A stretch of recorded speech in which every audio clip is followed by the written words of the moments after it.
Hey guys, don't you like to learn some 3 words phrasal verb and improve your listening comprehension, also your speaking skill as well? If your answer is why not, then let's do it.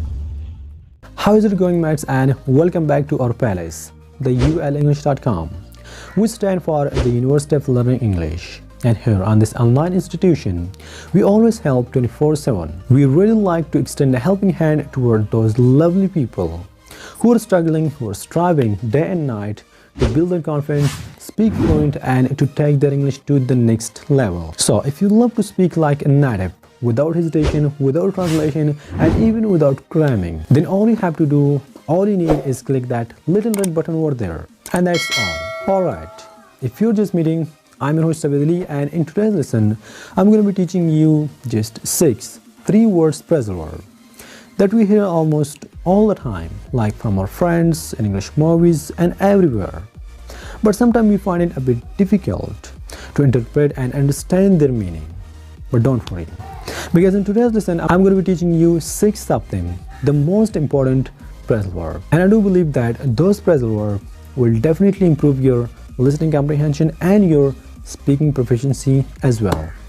So let's get down to work. Number 1. So guys, if you are one of those people who have a list of things to do, but it always takes you a long time to do, so then you definitely need this 3-word phrasal verb, get around to. And this means to do something that you had intended for a long time. Like for example, you have something that you need to do, but you haven't done it yet. Like you have to do this thing, you have to go somewhere, you have to fix something or whatever, but you haven't done it yet. Then you can introduce this phrasal verb, get around to. I haven't got around to fixing or to doing something. For example, in my case, I have some problems in my smartphone. Well, this is not a smartphone, but let's imagine that this is a smartphone. So I have some problem in my smartphones and I want to fix it. I will fix it, but still I have not fixed it yet. So I can say I haven't got around to fixing my smartphone yet. And this means that I have the intention for a very long time to fix my smartphone, but I'm busy and I couldn't do so. So my smartphone isn't fixed yet. Also remember guys, that the verb must be in ing form. Like I said, I haven't got around to fixing my smartphone yet. And I can't say I haven't got around to fix my smartphone yet. The other part, if you say, I'm finally getting around to doing something, so then this means that you had the intention for a very long time to do something, and now finally you are going to do something, you are doing something. For example, I had the intention for a very long time, almost 1 year ago, I wanted to read Harry Potter's book, but I had no time, I was busy, and that's why I could not do so. But finally, I've got the lovely Harry Potter's book, and I'm reading it. So I can say that I'm finally getting around to reading Harry Potter's book.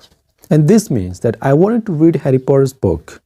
I had the intention for a very long time, and finally I'm reading the lovely Harry Potter's book. Number 2, and a really easy 3-word phrasal verb, but important one as well.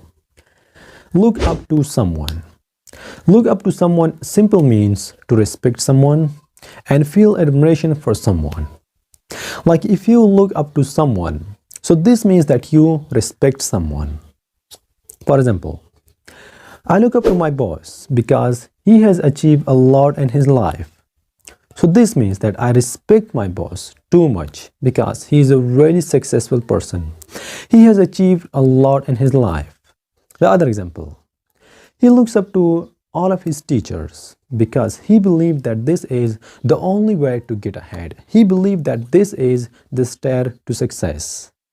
And yeah, definitely we should look up to everyone. We should look up to our teacher, our elders, our parents, and everyone else, because you must have heard the term that give respect, get respect. So if you wanna get respect, you must have to give respect.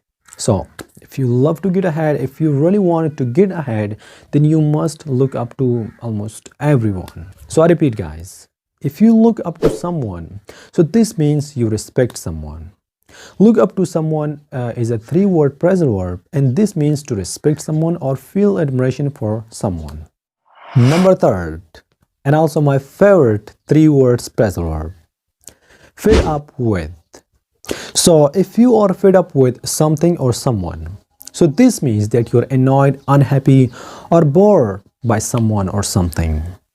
For example, if you say, I'm fed up with my job, so this means you're unhappy or annoyed by your job. I'm fed up with these children. So this means that I'm annoyed by these children. He is fed up with the life of city. So this means he is unhappy with the life of city. So guys, if you are fed up with someone or something, this means you are unhappy, annoyed, or maybe bored by someone or something. Number 4, drop out of. I hope you must have heard this phrasal verb so many times. And this means to stop or abandon a course of study before you have completely finished it. Like if you say, I drop out of something. So this means that you stop doing something before you have completely finished it. It could be school, college, race, or whatever. For example, he dropped out of race after 2 laps. So this means that he left the race in the middle. Maybe he had some problem in his body or whatever, but he could not carry out the race. And if a student drop out of something like a school, college, university, or whatever, so then this means that they stop going to their classes before they have completely finished their study, their courses. They left something in the middle.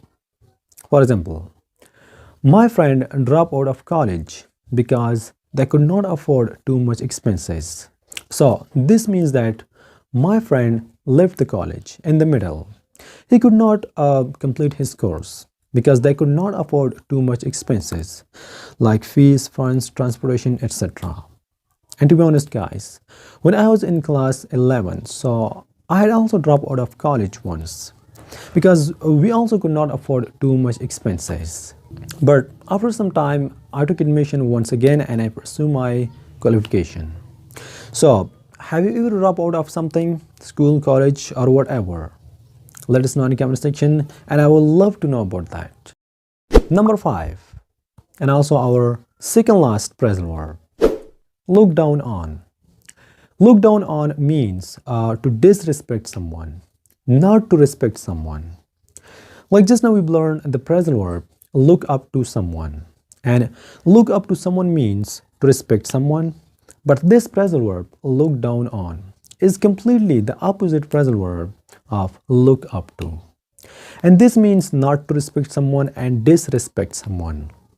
Like if you look down on someone, so this means that you don't respect someone. You feel that you are better or more important than someone else.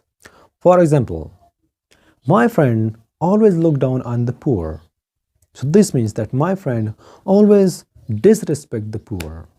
He always feel that he is better or more important than the poor people.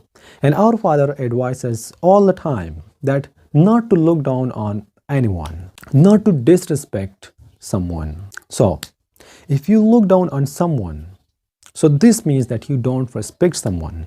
You feel that you're better or more important than someone else. Number 6, the final and one of our spectacular phrasal verb, own up to something. Own up to something means to admit something or confess something. Like if you own up to something, so this means that you admit something, you confess something, you accept the truth. You accept reluctantly that, yeah, something is true. It could be a crime or whatever. But if you own up to something, so this means that you admit or confess something. Like a lot of people make mistake, but they don't own up to their mistakes. So this means that a lot of people make mistake, but they don't even admit their mistake. They don't even confess their mistake. They make mistake and they say, no, I didn't do that. It was not my fault. So this means that they don't own up to their mistake. For example, the police caught a thief and the thief owned up to his crime. So this means that the police caught a thief and the thief say, yes, I'm a thief. I have committed so many crimes. He confessed his crime. He admit his crime. So if you own up to something, this means you admit something or you confess something. And now finally, here is the end of my lesson, guys. But before I leave, I would like to tell you that if you really want, if you really admire to speak English language just like a native speaker, without hesitation, without translation, and even without cramming, then all you have to do, all you need is click that little red button over there. So you will never ever miss a constructive, a useful class just like this one. So guys, keep learning, keep practicing, don't give up, don't give in, because there is always an answer to everything. I'll see you there next time with next lesson, and goodbye.